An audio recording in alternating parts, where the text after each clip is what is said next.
Allah Subhanahu wa taala telah memberikan kita rezeki begitu banyak.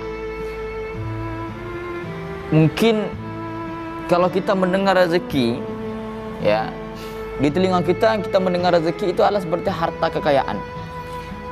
Uang, harta, perlengkapan-perlengkapan rumah, ya, mobil, harta-harta mewah, itu rezeki. Mungkin kita seperti itu kita sudah didoktrikan. Padahal rezeki itu salah satu kenikmatan dari Allah Subhanahu wa taala yang selama ini kita jalankan, seperti mata, kita bisa lihat kemana-mana, bibir yang berbicara, tangan yang bisa bergerak, mata yang berkedip. Andaikan saja kita ini tidak berkedip sama sekali, pejam terus, itu salah satu kurang nikmat Allah Subhanahu wa taala. Andai saja mata kita ini tidak tutup, kebuka terus, nah, jangan sampai. Padahal hal-hal yang seperti ini kita suruh dengan cara mensyukuri nikmat Allah Subhanahu wa taala. Dalam surah Ibrahim yang sangat masyhur, ayat ini mengatakan, la in syakartum la azidannakum wa la in kafartum inna azabi lasyadid. Barang siapa yang bersyukur atas nikmat Allah Subhanahu wa taala, maka Allah akan tambah nikmat tersebut. Wa la in kafartum, dan barang siapa mereka kalian yang kufur atas nikmat Allah Subhanahu wa taala, inna azabi lasyadid, sesungguhnya azabku adalah sangat pedih, kata Allah. Nah, bagaimana cara kita untuk mensyukurkan syukur? Nah, kita ini harus syukur. Kita harus mensyukurkan syukur. Bagaimana caranya? Adalah salah satu memuji kebesaran Allah Subhanahu wa taala. Apa yang kita dapat dari Allah, alhamdulillah. Apa yang Allah berikan, alhamdulillah. Apa yang Allah berikan kepada kita, alhamdulillah. Banyak sekali orang yang tidak mensyukurkan syukur. Kita harus bersyukur kepada Allah, telah Allah membuat kita bersyukur gitu. Banyak saat ini orang-orang yang tidak bersyukur. Kita diberikan kemudahan agar diberikan bersyukur kepada Allah, harusnya kita syukur. Itu salah satunya kita mensyukurkan syukur. Kalau kita mensyukurkan nikmat Allah, kita menunjukkan alhamdulillah dengan nikmat Allah. Tapi banyak pada saat ini orang-orang yang tidak bersyukur atas nikmat Allah. Kita pertama sudah bersyukur atas nikmat Allah, kemudian Allah memberikan kita ucapan syukur. Itu yang harus kita syukuri. Nah, dengan salah satu membelanjakan harta kita untuk jalan Allah Subhanahu wa taala, bukan berarti kita membelanjakan harta kepada seseorang, kemudian orang itu pergi peperangan. Tidak. Itu salah satu yang mungkin secara garis besar itu adalah menginfakkan harta di jalan Allah. Tetapi menginfakkan harta di jalan Allah salah satu adalah menafkahi anak yatim, menyumbangkan fakir miskin, masjid, ya, wakaf masjid, wakaf Al-Quran, wakaf, itu salah satu jalan Allah. Jalan Allah itu adalah jalannya ke surganya Allah. Bagaimana cara kita bisa meloncatkan surganya Allah sedangkan kita tidak membuatkan jalan itu? Kita mau ke surganya Allah, ya, tahu jalannya, tetapi jalannya belum siap. Jalannya masih di sana aspal, di sini bolong, di situ ini. Itulah seperti ibadah-ibadah kita saat ini yang kita berikan kepada Allah SWT. Kita tahu nih, tujuan itu surganya Allah tahu. Dengan cara sholat, dengan cara beribadah, dengan cara membaca Al-Quran, dengan cara berinfak, dengan cara bersedekah, dengan cara melakukan kebaikan. Tetapi jalan yang kita bikin ini, yang kita buat ini sekarang ini tidak siap-siap. Bagaimana kita menuju jalan yang kita tempuh itu surganya Allah? Nah, salah satu bahkan amalan yang tidak Allah walaupun dia sudah mati, namun Allah masih berikan pahala itu. Seseorang sudah meninggal dunia tetapi amalannya terus mengalir, ada 3. Pertama, al-ilmu manfaah, ilmu yang bermanfaat. Yang kedua, sedekah jariyah, sedekah jariyah, sedekah jariyah.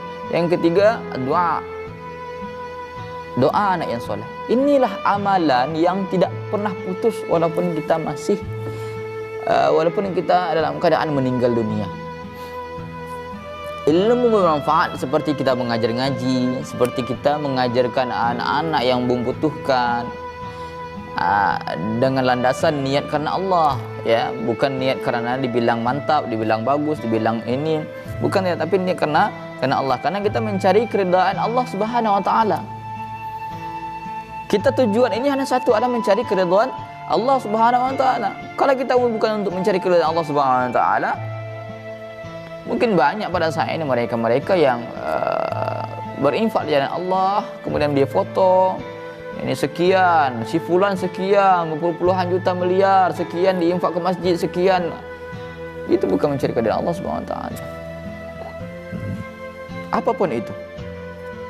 Maka dari itu ikhwani wa akhwati fillah rahimakumullah, kita sedekahkan harta kita itu semata-mata niat karena Allah Subhanahu wa taala. Pertama, ilmu yang manfaat, kita mengajar ngaji.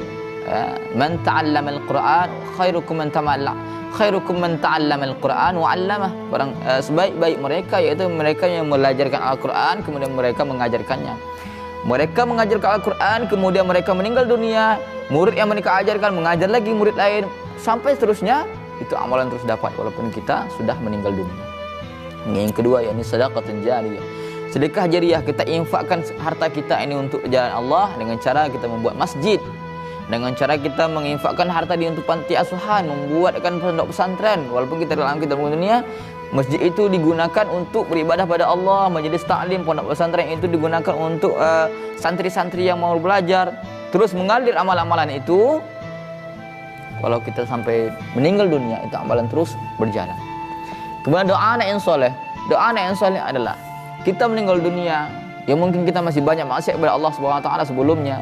Dengan adanya Allah yang berikan rezeki anak yang soleh, dia terus menghadiahkan Al-Fatihah terus menerus, tidak ada batasan waktu sampai dia besar, sampai nanti yaumul qiyamah itu terus mengalir Al-Fatihah yang diberikan kepada anak-anak yang soleh untuk orang tuanya. Maka dari itulah fakir akan menyampaikan beberapa hal tentang bersedekah. Orang-orang yang bersedekah di jalan Allah Subhanahu wa taala, mereka yang mencintai harta mereka, mereka yang mencintai harta mereka yang saat ini adalah berkata Rasulullah sallallahu alaihi wasallam, ya Rasulullah, kata sahabat bertanya, sahabat radhiyallahu anhu bertanya, ya Rasulullah, bagaimana cara mereka yang saat ini mereka mencintai harta mereka? Apa kata Rasul? Mereka yang mencintai harta mereka ketika mereka infakkan harta mereka tersebut, setelah mereka infakkan mereka khawatir, mereka mengeluh, mereka tidak senang, mereka tidak nyaman. Dan mereka berpikir, rupanya aku pengen kuliah, rupanya aku pengen S2, rupanya aku pengen bangun rumah, rupanya aku pengen bekerja, dengan duit itu aku sudah infakkan, tidak ada lagi. Itu yang harus mereka khawatirkan karena mereka adalah mencintai harta mereka. Na'udzubillah. Kita ini sudah dijamin oleh Allah SWT rezeki. Hal yang kedepan itu adalah masalah gaib, masalah tidak tahu. Andaikan kita tahu, maka kita akan bersiapkan seperti ini. Sekian uang yang kuberikan nanti untuk kuliah, sekian uang yang kuberikan untuk menikah, sekian uang yang perlukan nanti membangun hotel, membangun perusahaan, membangun ini. Saya kan kita tidak tahu ke depannya. Bisa jadi kita ingin membangun hotel untuk ke depannya jangka panjang, jangka yang tidak jelas. Uang itu pada kita saat ini hilang. Uang yang pada saat ini campak, uang yang pada saat ini kita ingin infakkan entah kemana. Na'udzubillah. Itulah yang satu, mereka yang salah satu memiliki sifat yang harta mereka takut hilang, harta mereka takut habis, harta mereka ini. Nah, bahkan Rasulullah SAW mengatakan dalam satu hadis adalah mereka yang mengerjakan harta-harta mereka itu sebetulnya harus dalam keadaan menginfakkan harta dalam keadaan sehat walafiat dan memiliki jangka panjang untuk lebih hidup lebih lama. Itu mereka infakkan harta. Jangan ketika nunggu meninggal dunia, jangan tunggu ketika mau mati, jangan ketika menunggu sakaratul maut, barulah mereka sibuk-sibuk untuk membelanjakan harta mereka. Padahal kalau sudah mereka menginfakkan ini sekian untuk fulan, ini dalam keadaan kondisi sakaratul maut ini dalam kondisi dalam keadaan sekarat ini, oh rupanya aku belum infakkan ini untuk harta mereka, untuk masjid, ini untuk panti asuhan, ini untuk pondok pesantren, ini untuk si fulan, untuk si fulan. Padahal mau sakaratul maut itu, ya, itu sama saja untuk ahli waris. Kenapa? Kalau kita dalam kondisi sehat walafiat dalam bersedekahkan, ya, insya Allah akan tercapai apa yang kita berikan kepada fakir miskin itu. dalam kondisi sehat, harta kita masih ada, kita pun dalam kondisi sehat. Kalau kita masih sakit, kita sedekahkan itu, ya, itu harta itu untuk ahli waris. Kita yang menabung harta kita selama ini sebanyak-banyak mungkin, itu bukan untuk kita, untuk ahli waris. Ahli waris yang memegangnya nanti. Begitu seterusnya. Maka itu kalau untuk menginfakkan harta, infakkanlah dalam keadaan sehat walafiat. Infakkanlah harta dalam keadaan zahir masih sehat, ya, penglihatan masih, mata masih kuat, tubuh masih kuat. Maka dari itu Allah Subhanahu wa taala sudah menjaminkan kita. Wa may yattaqillaha yaj'al lahu makhraja. Barang siapa bertakwa kepada Allah Subhanahu wa taala, maka Allah akan berikan jalan keluar dari setiap kesulitan yang ada. Wa yarzuqhu min haitsu la yahtasib. Kemudian mereka mendapatkan harta mereka dari hal yang tidak disangka-sangka, dari pintu yang tidak diduga-duga. Nah, Masya Allah, Allah telah memberikan semuanya, harta-harta berupa ketakwaan kepada Allah Subhanahu wa taala. Mereka yang tidak hubbud dunya, ya, mereka yang tidak mencintai dunia, mencintai akhirat.